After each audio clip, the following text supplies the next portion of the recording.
Welcome back to every exam channel friends.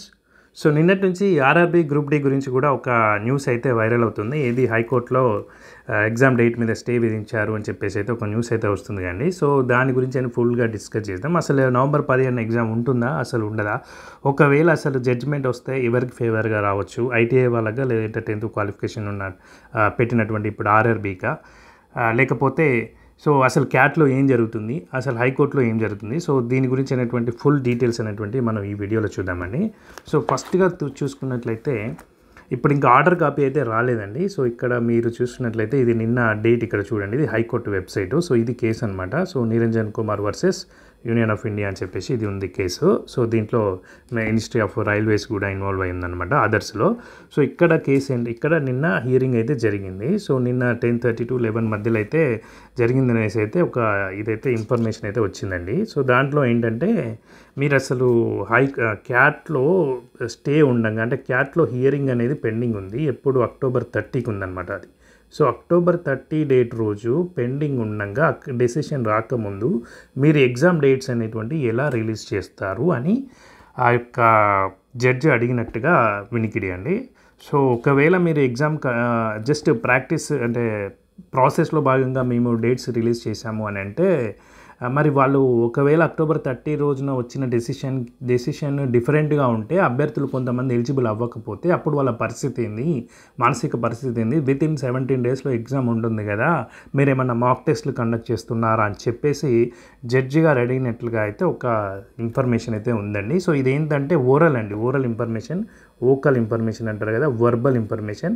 అఫీషియల్గా మనకి ఇక్కడ కూడా ఆర్డర్ కాపీ రాలేదండి. ఇప్పుడు కూడా నేను వీడియో చేసే టైంకి సో 8:39 అవుతుంది కదా morning, today September 19th. So ఇప్పుడు కూడా నేను రిఫ్రెష్ చేసి చూశాను హైకోర్ట్ ఆఫ్ ఢిల్లీ వెబ్సైటు, మనకైతే ఇక్కడైతే ఆర్డర్ అయితే రాలేదండి. రైట్. సో మళ్ళీ ఒకసారి కూడా మీకోసం నేను ఇది చేస్తాను చూడండి, రిఫ్రెష్ చేస్తాను. సో ఇక్కడ చూసుకున్నట్లయితే కేస్ డీటెయిల్స్ కనుక చూసుకున్నట్లయితే, సో ఇక్కడ కేస్ డీటెయిల్స్ కనుక చూసుకున్నట్లయితే సో చూడండి, సెర్చ్ చేస్తాను, సబ్మిట్ ఇచ్చేసాను. సో ఇక్కడ ఆర్డర్స్ పెండింగ్ అని ఉంది కదా, సో ఇది కేసు నెంబర్ అనమాట. సో పెండింగ్లో మనం ఆర్డర్స్ కనుక వెళ్తే చూడండి, ఇక్కడ నో డాటా అవైలబుల్ అని వస్తుంది చూసారా. ఇంకా ఇప్పుడు ప్రజెంట్ రైట్ నో సిచ్యువేషన్ అండి ఇది. సో ఇంకా రాలేదు ఆర్డర్ కాపీ. సో కాకపోతే ఇక్కడ ఏంటంటే విషయం చూడండి, రైల్వేలో ఎగ్జామ్ పరిస్థితి ఇలా ఉంది. అంటే రీ ఎగ్జామ్ కండక్ట్ చేస్తున్నారు. ఆల్రెడీ ఏఎల్పికి రీ ఎగ్జామ్ కోసం షెడ్యూల్ అనేది రిలీజ్ చేశారు. అండ్ ఎస్ఎస్సి సిజిఎల్లో చూసుకున్నట్లయితే ఎస్ఎస్సి సెలెక్షన్ పోస్ట్స్ ఉన్నాయి కదండి, phase 13. సో phase 13 వాళ్ళకి ఆల్రెడీ ఎంతమందికి అండి, 59,000 మందికి రీ ఎగ్జామ్ కండక్ట్ చేశారండి. సో ఏంటి టెక్నికల్ గ్లిచెస్, ల్యాగ్స్, వాళ్ళు తీసుకున్నటువంటి ఏమంటారు డేటా ఉంటుంది కదా, సో నెట్వర్క్ డేటా అంతా తీసుకొని డిస్రప్షన్స్ని వాళ్ళు క్యాలిక్యులేట్ చేసి ఈ యొక్క ఎగ్జామ్ అనేటువంటిది మళ్ళీ రీ ఎగ్జామ్ కండక్ట్ చేయడం అని చేశామని చెప్తున్నారండి. అండ్ ఇప్పుడు ఆన్గోయింగ్ సెలెక్షన్ ఎస్ఎస్సి సిజిఎల్ ఎగ్జామ్లలో కూడా కొన్ని షిప్స్ క్యాన్సిల్ అయినాయి అంటున్నారండి. సో పరిస్థితి చూడండి, ఎగ్జామ్ కండక్ట్ చేసే ఆర్ఆర్బీలో అలాగే ఉంది, ఎస్ఎస్సిలో అలాగే ఉంది. ఈవెన్ ఇప్పుడు టీజీపీఎస్సీ పరిస్థితి చూసుకున్నట్లయితే గ్రూప్ 1 ఎగ్జామ్ అయితే 2 సార్లు అప్లై చేయడం జరిగిందంటే 2 సార్లు రాయడం జరిగింది, క్యాన్సిలేషన్స్ జరిగింది. ఇంత జరిగినప్పటికీ కూడా ఇప్పటికీ ఆ ఎగ్జామ్ అనేది ఉంటుందో ఉండదో, రీవాల్యుయేషన్ ఉంటుందో, రీ ఎగ్జామ్ ఉంటుందో, అసలు కన్సిడర్ అవుతుందో, మళ్ళీ నోటిఫై చేస్తారా, క్యాన్సిల్ అవుతుందా అనేటువంటిది తెలియనటువంటి అగమ్య గోచర పరిస్థితి అభ్యర్థులది ఉందండి. ఎందుకంటే ఇప్పుడు డివిజన్ బెంచ్కి వెళ్ళారు సింగిల్ బెంచ్ నుంచి. సో అక్కడ మళ్ళీ ఏం డెసిషన్, ఇదంతా కాలయాపనండి. సో ఎప్పుడు టైం ఒక్కసారి కోర్టులోకి వెళ్ళింది అని అంటే మనకు అది ఎప్పుడు వస్తుంది అనేటువంటిది అసలు తెలియనటువంటి పరిస్థితి అనమాట. సో అట్లాంటి పరిస్థితుల్లో ఇప్పుడు క్యాట్లో కేసు ఆల్రెడీ నడుస్తుండగా వీళ్ళు ఎగ్జామ్ డేట్స్ ఎలా ఇచ్చారని చెప్పేసి ఆస్పిరెంట్స్ హోప్స్ పెట్టుకుంటారు కదా, రిక్రూట్మెంట్ బోర్డ్స్ ఎగ్జామ్ డేట్స్ ఎలా షెడ్యూల్ చేస్తారు అంటే వీళ్ళేమో అదేమో నడుస్తూ ఉంటుంది, వీళ్ళేమో డేట్స్ రిలీజ్ చేస్తారు. అంటే ఒక రకంగా అభ్యర్థులకు హోప్స్ ఇచ్చినట్టే కదండి. సో హైకోర్టు ఏమో క్యాట్లో డెసిషన్ రానంత వరకు ఎగ్జామ్ ఎలా కండక్ట్ చేస్తారని స్టే విధిస్తుంది. సో ఇది అండి పరిస్థితి అనేటువంటిది ఇట్లా జరుగుతుందన్నమాట. సో ఆస్పిరెంట్స్కి ఎగ్జామ్ కండక్ట్ చేయడం వల్ల వాళ్ళ గురించి కానీ, కండక్ట్ చేయడం గురించి కానీ, వాళ్ళ ప్రిపరేషన్ టైం గురించి కానీ, వాళ్ళ ఎఫర్ట్స్ గురించి కానీ నోబడీ కేర్స్ అండి. సో అది పరిస్థితి అనేది అలా ఉంది. తెలంగాణలో నోటిఫికేషన్లు రావడం లేదని చెప్పేసి ఈ పరిస్థితి ఇక్కడ నిరాహార దీక్షలు చేసే పరిస్థితికి వచ్చిందండి. సో జాబ్ క్యాలెండర్ అనేది జస్ట్ చూసి మురిసిపోవడం తప్పితే ఆచరణలో ఘోరంగా విఫలమైందని చెప్పాలండి. గ్రూప్ 1 పరిస్థితి నేను ఇందాకే చెప్పాను. సో ఇప్పుడు కనుక రీ ఎగ్జామ్ అంటే అభ్యర్థుల పరిస్థితి ఏంటండి? అసలు వ్యవస్థ మీద వాళ్ళకి ఎటువంటి నమ్మకం అనేది ఎలా ఉంటుందండి? సో అభ్యర్థుల గురించి కానీ, కెరియర్ గురించి కానీ, సో వాళ్ళ యొక్క భవిష్యత్తు గురించి కానీ ఆలోచించాల్సినటువంటి చట్టబద్ధంగా ఏర్పడిన కమిషన్లు, బోర్డులు పరీక్ష నిర్వహణలో ఇంత లోపభూయిష్టంగా ఉంటే ఎలా అండి? ఉద్యోగార్థులకి వ్యవస్థలపై నమ్మకం పెంచే విధంగా నిర్వహణ ఉండాలి కానీ అభ్యర్థులందరూ కూడా ఇది అయ్యే పని కాదురా అని చెప్పేసి సంవత్సరాలండి, నాట్ సింగిల్ డే, సంవత్సరాలు అశోక్ నగర్లో మీరు చూసుకున్నట్లయితే సంవత్సరాలు ప్రిపేర్ అయినటువంటి అభ్యర్థి ఇక ఇది అయ్యే పని కాదురా నేను ఇంటికి వెళ్ళిపోతా అని చెప్పేసిన సిచ్యువేషన్స్ ఉన్నాయండి. అంటే ఏళ్ళకి గడుస్తున్నాయి ఒక్క రిక్రూట్మెంట్ కంప్లీట్ అవ్వాలంటే. సో ఎంతోమంది అశోక్ నగర్లో ఆస్పిరెంట్స్ ఈడ ఉంటారు కదా, ఎక్కడెక్కడో తెచ్చుకొని ఏళ్ళకి నోటిఫికేషన్లు రాకపోతాయా, ఏదో ఒక జాబ్ కొట్టి ఇంటికాడ ముఖం చూపించకపోదామా అనుకొని ఇవాళ వాళ్ళ time, money, career, effort, everything అంతా ఆగమయ్యే పరిస్థితి కనిపిస్తూ ఉందండి. సో ఇక్కడ ఈ పర్టికులర్ కేసులో చూసుకున్నట్లయితే ఐటీఐ వాళ్ళకి మాత్రమే ఉండిందంట అండి ఇంతకుముందు. ఏది ఈ యొక్క పర్టికులర్ పోస్టుల ఎలిజిబిలిటీ అనేది ఐటీఐ చేసి ఉంటే వాళ్ళకైతే మాత్రం ఉంది అని చెప్పేసి చెప్తున్నారండి. సో కాకపోతే ఈ 7th pay commission recommendations base చేసుకొని మేము తర్వాత మా రిక్రూట్మెంట్ రూల్స్ మార్చుకున్నాము, ఆర్ఆర్స్ అంటారు కదా, రిక్రూట్మెంట్ రూల్స్ మార్చుకొని దాంట్లో 10th ఆర్ ఐటీఐ ఆర్ ఇంకొకటి national council for vocational training certificate ఏదో ఉందండి. సో ఈ విధంగా ఆర్ఆర్ఆర్ అని చెప్పేసి దాని యొక్క ఏమంటారు ఎలిజిబిలిటీ క్రైటీరియాను వీళ్ళైతే రిలాక్స్ చేయడం అయితే జరిగిందండి. సో ఆ పరిస్థితులలో ఇప్పుడు మీరు ఇక్కడ చూసుకున్నట్లయితే మనము నోటిఫికేషన్ చూసుకున్నట్లయితే చూడండి, ఇక్కడ మీకు క్లియర్గా ఉంటుంది. రైట్, ఇది అండి నోటిఫికేషన్లో చూస్తే ఇది eligibility 10th pass or ITI are equivalent national apprentice certificate granted by NCVT. So వీళ్ళు ఐటీఐ చేసినటువంటి వాళ్ళ వర్షన్ ఏంటంటే, సో ఇన్ని రోజులు మీరు ఐటీఐకి ఎలిజిబిలిటీ ఉంటుందని చెప్పి అన్ని గైడ్లైన్స్ కానీ ఇవన్నీ కూడా ఐటీఐకే తీసి ఇప్పుడు 10th పాస్ వాళ్ళకి కూడా మీరు ఎలా ఛాన్స్ ఇస్తారు అని చెప్పేసి వాళ్ళ యొక్క వర్షన్ అండి. యాక్చువల్గా ఇప్పుడు క్యాట్ ఉంది కదా, క్యాట్లో ఏం చేస్తారంటే సెంట్రల్ అడ్మినిస్ట్రేటివ్ ట్రిబ్యునల్ అంటారు కదా దీంట్లో అడ్మినిస్ట్రేటివ్ మ్యాటర్స్ మాత్రమే డీల్ చేస్తారండి. అంటే ఏంటివి, ప్రమోషన్స్, ఇప్పుడు ఇలాంటి recruitments, service matters, right. So ఇలాంటివి మాత్రమే ఇక్కడ డీల్ చేస్తారన్నమాట. సో ఎక్స్క్లూజివ్ అనమాట, ఇది ఎక్స్క్లూజివ్ ఫర్ అడ్మినిస్ట్రేటివ్ మ్యాటర్స్, పరిపాలనా విభాగానికి సంబంధించిన ఎక్స్క్లూజివ్ బెంచ్లు అనమాట ఇవి. సో ఇది ఢిల్లీలో, హైదరాబాద్లో అక్కడక్కడ కొన్ని బెంచ్లు ఉంటాయి. ఢిల్లీలో ప్రిన్సిపల్ బెంచ్ ఉంటుంది క్యాట్ది. సో వీళ్ళు ఏంటంటే normal civil courts, civil cases కానీ మిగతా ఇంకా క్రిమినల్ వీటికి సంబంధం ఉండదండి. నార్మల్ కోర్టులకి అసలు వీటికి సంబంధం, ఓన్లీ సర్వీస్ ప్రమోషన్స్ డిలే అవ్వడం కానీ, లేకుంటే ఏదైనా పెన్షన్ పేమెంట్ రాకపోవడం కానీ ఇట్లాంటి రిలేటెడ్ ఇష్యూస్కి మట్టికి క్యాట్ అనేటువంటిది మనకు ఈ తీర్పులు అనేది ఇస్తూ ఉంటుంది అనమాట. ఇది సెంట్రల్ అడ్మినిస్ట్రేటివ్ ట్రిబ్యునల్ అంటారు. అయితే క్యాట్ కంటే కూడా మనకు హైకోర్టు అనేది అపెక్స్ బాడీ అండి. హైకోర్టు అంతే కదా, ఏది హైకోర్టు కంటే అపెక్స్ బాడీ సుప్రీంకోర్టు. సో ఒకవేళ హైకోర్టు కనుక ఈ క్యాట్ తీర్పుకి విరుద్ధంగా ముందే కనుక ఏదైనా జడ్జిమెంట్ ఇచ్చేసింది అనుకోండి, సో అప్పుడు క్యాట్ ఏం చెప్పినా కూడా అది నల్ అండ్ వాయిడ్ అంటారు. ఎందుకంటే ఇది సబార్డినేట్ కోర్టు కాబట్టి. సో ఒకవేళ హైకోర్టు కనుక ఈ తీర్పు ఇస్తే, బట్ ఇక్కడ ఏం జరిగిందంటే ఏదైతే రైల్వే రిక్రూట్మెంట్స్ రూల్స్లో వాళ్ళు చేంజ్ చేసుకున్నారో అది వాళ్ళ పరిధిలోనే అంశము, మా యొక్క ఏమంటారు పాలసీ డెసిషన్ అది. సో మేము మా అవసరాలకు అనుగుణంగా అభ్యర్థులను మేము ఎంపిక చేసుకునేటప్పుడు సో అభ్యర్థికి ఈ క్వాలిఫికేషన్ ఉంటే సరిపోదా అనేది మా బోర్డు డిసైడ్ చేస్తుంది. సో దాని ప్రకారం మేము 7th పే కమిషన్ యొక్క రికమెండేషన్స్ని అనుసరించి మేము కొంచెం ఎడ్యుకేషన్ క్వాలిఫికేషన్ అనేది రెడ్యూస్ చేశాము. సో దీనివల్ల ఇంకా స్కోప్ పెరుగుతుందే కానీ తగ్గదు. ఐటీ వాళ్ళకి వచ్చిన నష్టం ఏం లేదు, ఇంకా 10th వాళ్ళు కూడా దీంట్లోకి వస్తారు. సో అని చెప్పేసి ఇది వాళ్ళ యొక్క వర్షన్ అండి, ఎవరిది ఆర్ఆర్బీ రిక్రూట్మెంట్ బోర్డ్స్ యొక్క వర్షన్. సో క్యాట్ ఏం చెప్పింది ముందు వెళ్ళినప్పుడు, సో జనవరిలో ఆర్ ఫిబ్రవరిలో వాళ్ళు వెళ్ళారు కదండి. సో కేసుకి ఇది 2025లో. సో అప్పుడు క్యాట్ ఏం చెప్పింది, మీరు సో ఇది మా పరిధిలో వాళ్ళ పరిధిలో ఉన్నటువంటి అంశమే కాబట్టికి బట్ ఫేవర్గా వాళ్ళ పరిధిలో ఉంది, వాళ్ళకి ఆ డెసిషన్ ఉంటుంది, ఆ పవర్ ఉంటుంది అని చెప్పినట్టే చెప్పి కానీ ఎటువంటి డెసిషన్ అనేది తీసుకోలేకపోయిందండి క్యాట్. సో వీళ్ళది కరెక్టా కాదా అనేది చెప్పలేక పోయింది. దానికి హియరింగ్ అంటే పెండింగ్లో ఉండగానే వీళ్ళు మళ్ళీ రిట్ పిటిషన్ వేశారండి హైకోర్టులో. సో రిట్ పిటిషన్ వేయడం జరిగింది. సో హైకోర్టు ఏమన్నదంటే సో ఇది అడ్మినిస్ట్రేటివ్ మ్యాటర్ కాబట్టి అయితే ఆర్ఆర్బీ చేసింది కరెక్ట్ అయితే కరెక్ట్ అని చెప్పండి, కాదు అంటే కాదని చెప్పండి, అంతేగాని అది పాలసీ డెసిషన్ అని చెప్పేసి ఇలా గాలిలో చెప్పడం కాదు, ఇది క్యాట్ పరిధిలోనే ఉంది. సో క్యాట్ అనేటువంటిది చెప్పాలి అని చెప్పేసి మళ్ళీ కొన్ని నెలల తర్వాత ఆల్మోస్ట్ 3-4 months తర్వాత మళ్ళీ క్యాట్కి రెఫర్ చేయడం జరిగిందండి. చూడండి ఎంత టైం వేస్ట్ చూడండి ఇక్కడ. సో క్యాట్కే వెళ్ళింది ఫస్ట్, మళ్ళీ క్యాట్కే వచ్చింది. మళ్ళీ వీళ్ళు చూడండి క్యాట్ వాళ్ళు కూడా డిఫరెంట్ డేట్స్ ఇచ్చేసి ఫస్ట్ September 1st అన్నారండి, రైట్? September 1st అన్నారు. ఇది ఆల్రెడీ ఎప్పుడు జూలై ఆ టైంలో అన్నట్టున్నారు. September 1st ఇంకా ఫైనల్ హియరింగ్ అవుతుంది అనుకునే లోపే మళ్ళీ ఆగస్టులో డైరెక్ట్గా October 30 అన్నారండి హియరింగ్. చూడండి 2 months వేస్ట్ కదండి ఇప్పుడు. సో ఈ మధ్యలో టైంలో రిక్రూట్మెంట్ బోర్డ్స్ వాళ్ళేమో డేట్స్ రిలీజ్ చేశారు, ఎగ్జామినేషన్ డేట్స్. ఇంత 2 months ఎందుకండి మధ్యలో, ఇంత గ్యాప్ ఎందుకండి వాళ్ళకి? సో ఇది కొత్త కేసు కాదు కదా, ఆల్రెడీ జనవరి నుంచి రన్నింగ్ అవుతున్న కేసు. వీళ్ళు డేట్ ఇచ్చేశారు, జూలైలో ఇచ్చారు, ఆగస్ట్ సెప్టెంబర్ ఆల్రెడీ 2 months గడుస్తూ ఉంది.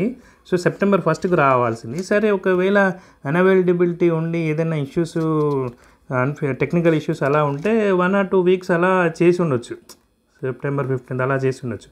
బట్ వీళ్ళు డైరెక్ట్ October 30 అన్నారు. అండ్ ఎగ్జామ్ రిక్రూట్మెంట్ బోర్డ్స్ వాళ్ళేమో November 17th నుంచి మేము ఎగ్జామ్ కండక్ట్ చేస్తాము అని చెప్పేసి వాళ్ళు చెప్పడం జరిగిందండి.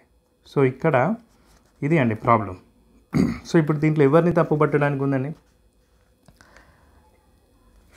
వ్యవస్థ డిలే చేస్తుంది, మొత్తం ప్రాసెస్ అంతా డిలే చేసి అభ్యర్థుల యొక్క సీరియస్నెస్ అనేటువంటిది పోవడానికి కారణమవుతున్నాయి ఈ అన్ని వ్యవస్థలు కలిసి. బోర్డు కావచ్చు, క్యాట్ కావచ్చు, హైకోర్టు కావచ్చు. సో యాక్చువల్గా ఏంటంటే అపెక్స్ బాడీ హైకోర్టుని అనడానికి లేదండి, ఎందుకంటే సో క్యాట్ పరిధిలోనే ఉంది అని చెప్పేసి మళ్ళీ పంపింది, కాకపోతే అక్కడ డిలే అయింది చూసారా, అది ప్రాబ్లం. సో మీరు మాత్రము అభ్యర్థులు ఎట్టి పరిస్థితుల్లో పోస్ట్పోన్ అవుతుందని అయితే అనుకోకండి. November 17th అనుకునే మీరు ప్రిపరేషన్ అయితే కంటిన్యూ చేయండి, మాక్ టెస్ట్లు రాయండి. సో ఎందుకు చెప్తున్నానంటే ఏమో October 30th రోజున మనకు ఆర్ఆర్బీకి ఫేవర్గా వచ్చింది అనుకోండి, సో వాళ్ళు ఆల్రెడీ డేట్స్ ఇష్యూ చేశారు, రైట్? వాళ్ళు బ్యాక్గ్రౌండ్లో వర్క్ ఆల్రెడీ స్టార్ట్ చేసుకుని ఉండొచ్చు, చెప్పలేం కదండి. సో ఇక్కడ యాక్చువల్లీ ఏంటంటే వాళ్ళు డేట్స్ ఇవ్వడానికి కూడా కారణం ఏంటంటే మేబీ నేను అనుకోవడము, ఈ ఎగ్జామినేషన్ సెంటర్స్ బుక్ చేసుకోవాలి కదండి, ఎగ్జామినేషన్ సెంటర్స్ అనేటువంటివి బుక్ చేసుకోవాలి కదా. సో దానికోసం అని చెప్పేసి వీళ్ళు డేట్స్ బ్లాక్ చేసి ఉంటారు. ఆ యొక్క ఏజెన్సీ ఏదైతే ఉందో మేబీ TCS అనుకుంటా, సో ఆ ఏజెన్సీకి బ్లాక్ చేస్తే వాళ్ళు ఆ టైంలో వేరే ఎగ్జామ్స్ కోసం అని చెప్పేసి స్లాట్స్ ఇవ్వరు కదండి. సో ముందే ఇది బుక్ చేసుకుని ఉంటే అందుకని వాళ్ళు మేబీ డేట్స్ ఇచ్చారని చెప్పేసి నేను అనుకుంటున్నా. సో ఆర్ఆర్బీలో దాదాపు 1,08,00,000 మంది దాకా అప్లై చేశారని ఉందండి, అంతమంది అప్లై చేశారు. ఆర్ఆర్బీ గ్రూప్ D 1,00,000 దాకా అప్లై చేశారండి, 1,00,000 పైన. SSC CGL అయితే 28 lakhs. బట్ ఈ వ్యవస్థలు ఈ ఎగ్జామ్స్ అన్నీ కూడా చూడండి ఎలా అయిపోతున్నాయి.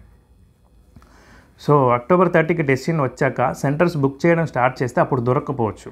సో వేరే ఎగ్జామ్స్కి ఆక్యుపై కూడా ఉండొచ్చు కానీ. So that's why they may have started the process like booking examination centres and parallelly back and work కూడా స్టార్ట్ చేసి ఉండొచ్చని నేను అనుకుంటున్నాను. సో అప్పటికప్పుడు సెంటర్స్ దొరకడం కష్టం కాబట్టి వీళ్ళు డేట్స్ ఇచ్చేసి బ్లాక్ చేసి ఉండొచ్చు. సో కేసు పరంగా చూసుకుంటే ITI వాళ్ళు మాత్రమే రాయాలా లేదా 10th వాళ్ళు కూడా రాయొచ్చా?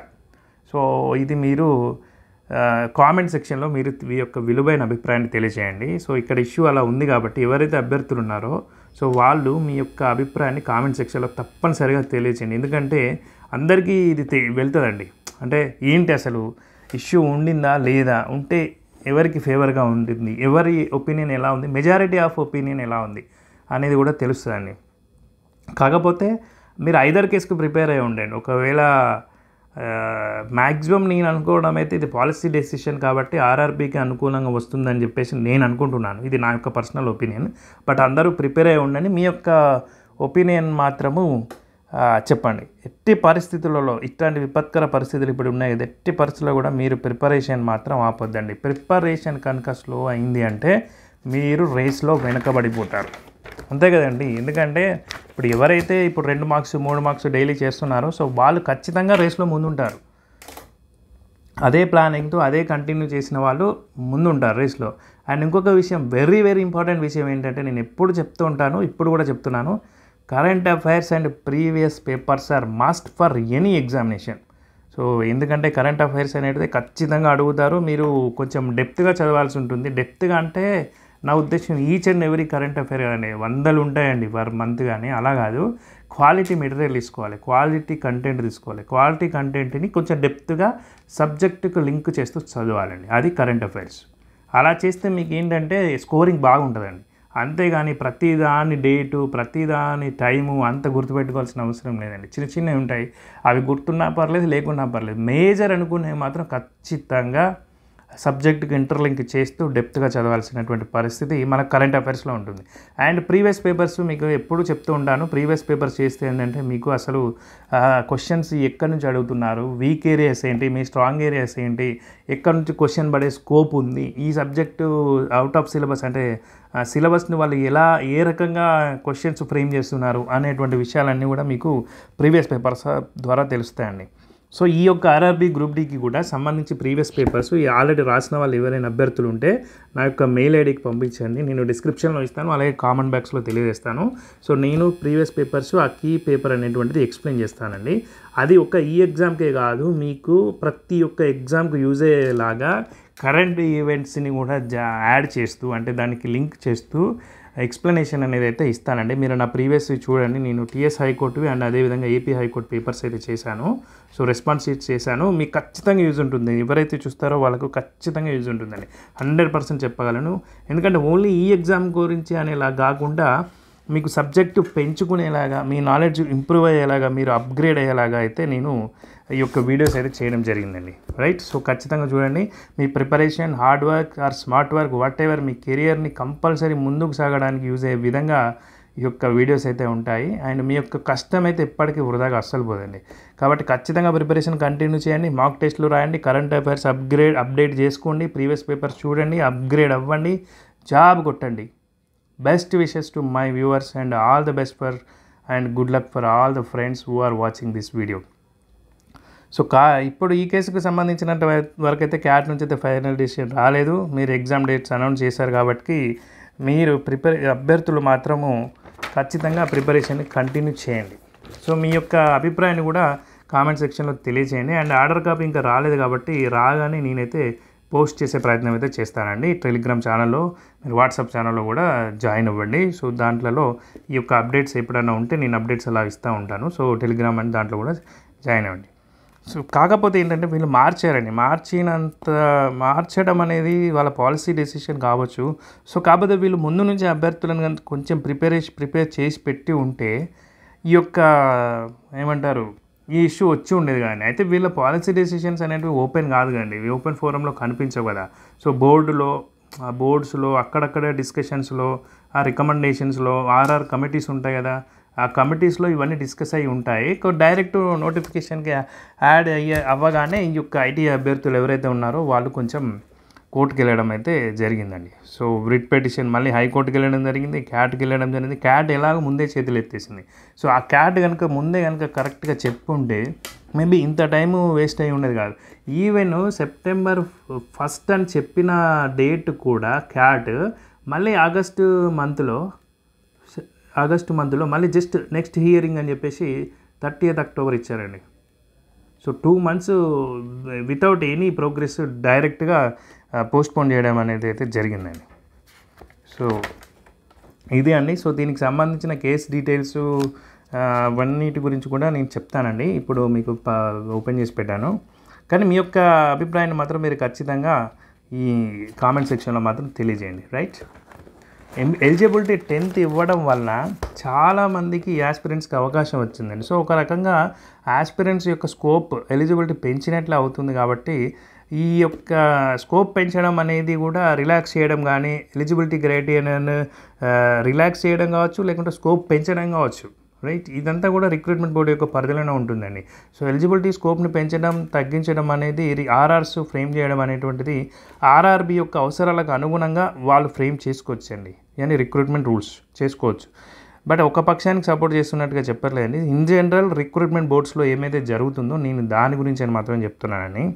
ఇవన్నీ ఒక ఎత్తు అయితే ఇంకొక విషయం ఏంటంటే 1,00,000 పోస్టుల వరకు కూడా గ్రూప్ డి వేకెన్సీస్ ఖాళీగా ఉన్నాయని వెడికినండి. సో ఇప్పుడు ఈ కోర్టు కేసు లేకుంటే మేబీ 2025-26లో ఆ వేకెన్సీస్కి ఏమైనా నోటిఫికేషన్ రిలీజ్ చేసేవారేమో, లేదా అసలు 1,00,000 పోస్టులు వేకెంట్గా ఉన్నాయంటే ఈ ఎక్కువ నోటిఫికేషన్కి యాడ్ చేయాలి కదండి, యాడ్ చేయాలి. ఆ విధంగా ఎవరు మాట్లాడట్లేదు. సో 32,000 ఉన్న ఈ నోటిఫికేషన్కి ఆ పోస్టులు కూడా యాడ్ చేస్తే ఐటీఐ వాళ్ళకి కూడా కొంచెం హెల్ప్ అంటే ఊరట కల్పించినట్టు ఉంటుంది కానీ, అంటే పోస్టులు పెరిగితే కొంచెం స్కోప్ కూడా పెరుగుతుంది కానీ, అంటే ఇది నా యొక్క అభిప్రాయం మాత్రమే. బట్ ఇక్కడ వేకెన్సీస్ పెంచడం గురించి ఎవరు మాట్లాడట్లేదు.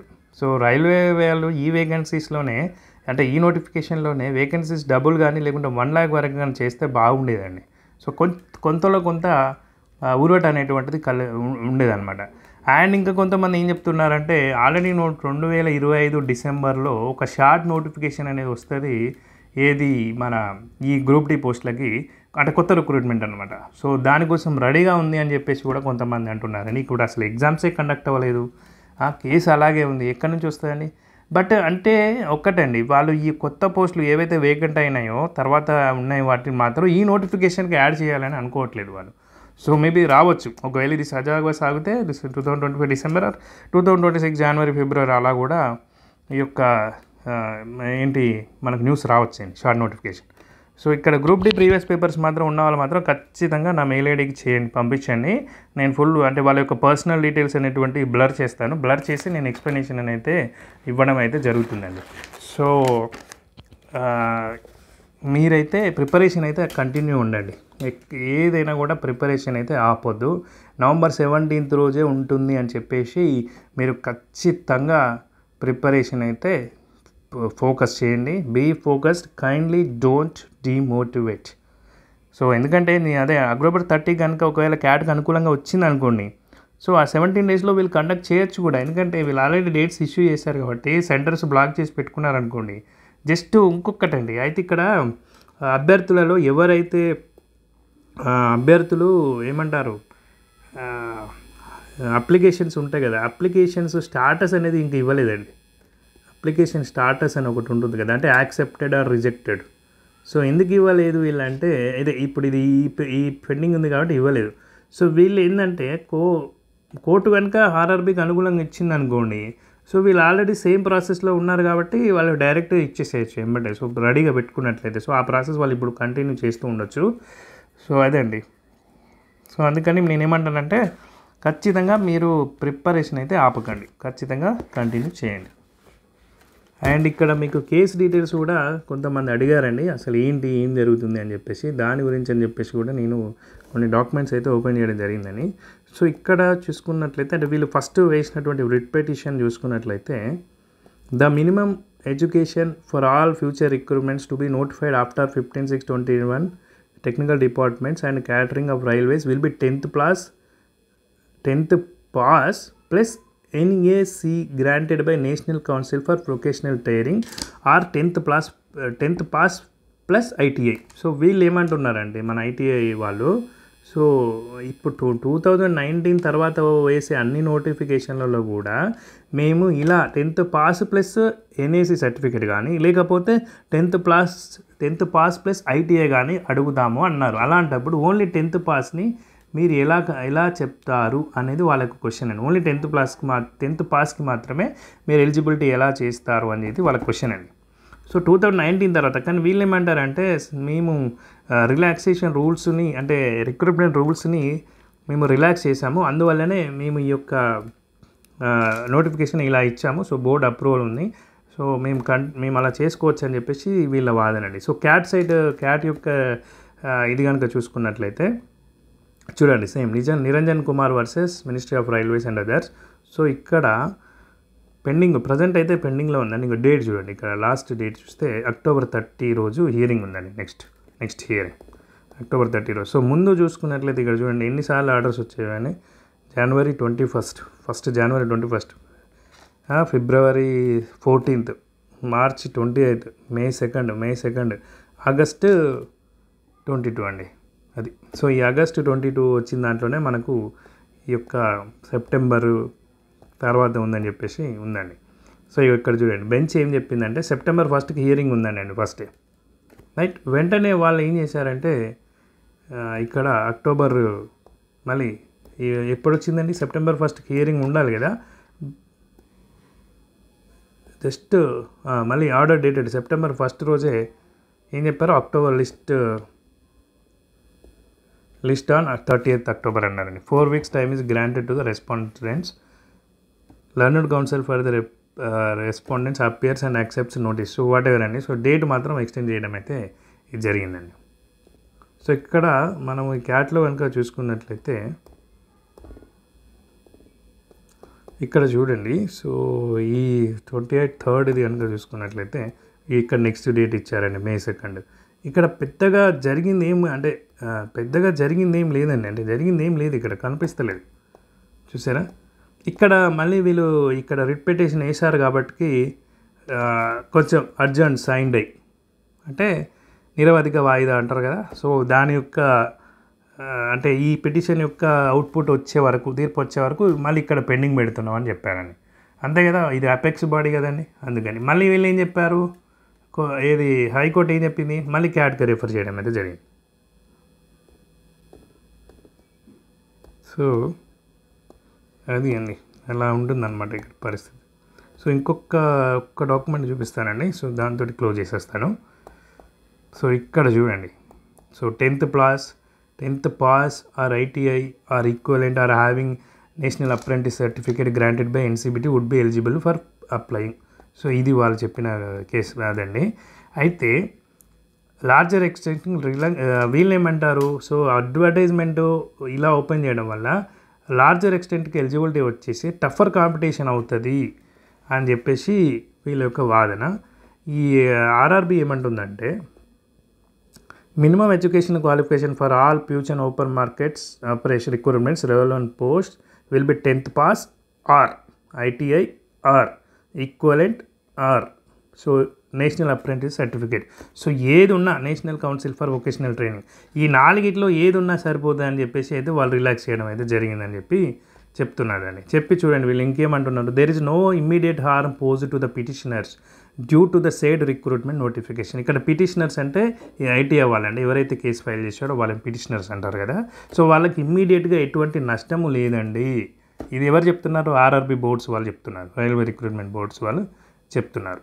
And lakhs of candidates already ఈ యొక్క ఎగ్జామినేషన్లో ఇన్వాల్వ్ అయి ఉన్నారు కాబట్టి సో వీళ్ళ యొక్క లాక్స్ ఆఫ్ క్యాండిడేట్స్ యొక్క ఇంట్రెస్ట్ని ఈ యొక్క కేసు అనేటువంటిది నిర్వీర్యం చేస్తుందని చెప్పేసి వాళ్ళ వాదనండి.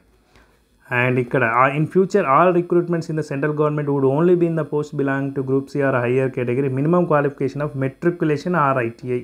ఇది ఒక రికమెండేషన్ ఆఫ్ ద గవర్నమెంట్ అండి. సో సెంట్రల్ గవర్నమెంట్ యొక్క రికమెండేషన్. గ్రూప్ సికి మినిమం మెట్రికులేషన్ అంటే 10th అండి, మెట్రికులేషన్ అంటే 10th కదా. సో మెట్రికులేషన్ కానీ ఆర్ ITI కానీ వాళ్ళు ఈ యొక్క సెంట్రల్ గవర్నమెంట్ ఇచ్చిన రికమెండేషన్ని మేము ఫాలో అవుతున్నాం అని చెప్పేసి వీళ్ళ యొక్క వాదన అండి. సో కాకపోతే వీళ్ళు ఏమంటున్నారు, మన యొక్క ఈ పిటిషనర్స్ ఏమంటున్నారు, ఈ తేజ్ ప్రతాప్ ఇది వేరే ఒక కేసు ఉందిలేండి. సో ఆ కేసుకి సంబంధించిన డెసిషన్ ఎలా వచ్చిందో, సో ఆ కేసులో ఏం చెప్పారంటే మీరు ఆర్ఆర్స్ మార్చడంలో ప్రాబ్లం ఏం లేదు కానీ సో వేల మంది అభ్యర్థులు ఆల్రెడీ ఒక ప్రాసెస్ని ఫాలో అవుతున్నప్పుడు, ఇట్లాంటి ప్రాక్టీసెస్ ఎస్టాబ్లిష్ అయినప్పుడు, ఎర్లియర్ ఇట్లాంటి ప్రామిసెస్ ఉన్నప్పుడు మీరు అర్జెన్సీలో ఎలా ఈ యొక్క ఆర్ఆర్స్ని ఎలా మారుస్తారని చెప్పేసి మేబీ ఈ కోర్టులో ఎక్కడైనా ఇది జడ్జిమెంట్ వచ్చి ఉంటుందండి. సో దాని ప్రకారం మాకు కూడా రిలీఫ్ ఇవ్వాలని చెప్పేసి పిటిషనర్స్ అడుగుతున్నారండి. ఓకేనా, అర్థమైందండి అది. సో ఏదేమైనా ఇది ఫస్ట్ వచ్చినటువంటి డాక్యుమెంట్ అండి. సో ఇది ఫస్ట్ వచ్చినటువంటి ఇది అనమాట. సో ఏ విధంగా తర్వాత సెప్టెంబర్ 1 అవ్వడం జరిగింది, రైట్. తర్వాత ఇప్పుడు అక్టోబర్ 30th రోజు తెలుస్తుందండి మరి ఈ యొక్క భవితవ్యం. సో లాస్ట్లో ఒకసారి మనకి హైకోర్టులో వచ్చిందో ఒకసారి చూసుకుందామండి. వస్తే కనుక బ్యాక్ అంటాను. ఒక్కసారి చూపిస్తే వీడియో క్లోజ్ చేసేస్తాను. సో ఇక్కడ ఆర్డర్స్లోకి వెళ్తే నో డేటా అవైలబుల్ రాలేదండి. సో ఓకే, ఈ ఆర్డర్ రాగానే మీకైతే నేను టెలిగ్రామ్లో కానీ వాట్సాప్లో కానీ పోస్ట్ చేస్తానండి. సో ఒకసారి అఫీషియల్ ఆర్డర్ కాపీ రాగానే. బట్ అభ్యర్థులు ఎవ్వరు కూడా ఖచ్చితంగా ప్రిపరేషన్ కంటిన్యూ చేయండి. ప్రీవియస్ పేపర్ చూడండి, కరెంట్ అఫైర్స్ చదవండి, మీరు మాక్ టెస్ట్లు రాయండి, అప్గ్రేడ్ అవ్వండి అండ్ జాబ్ కొట్టండి. All the best friends. మీకు కనుక ఈ వీడియో నచ్చినట్లయితే ఒక లైక్ చేయండి. అదేవిధంగా సబ్స్క్రైబ్ చేసుకుని చూడండి, జాబ్ అప్డేట్స్ అందుతాయి. బెల్ ఐకాన్ క్లిక్ చేయండి అండ్ టెలిగ్రామ్ వాట్సాప్ ఛానల్స్లో కూడా జాయిన్ అవ్వండి, జాబ్ అప్డేట్స్ పొందండి. Thank you friends.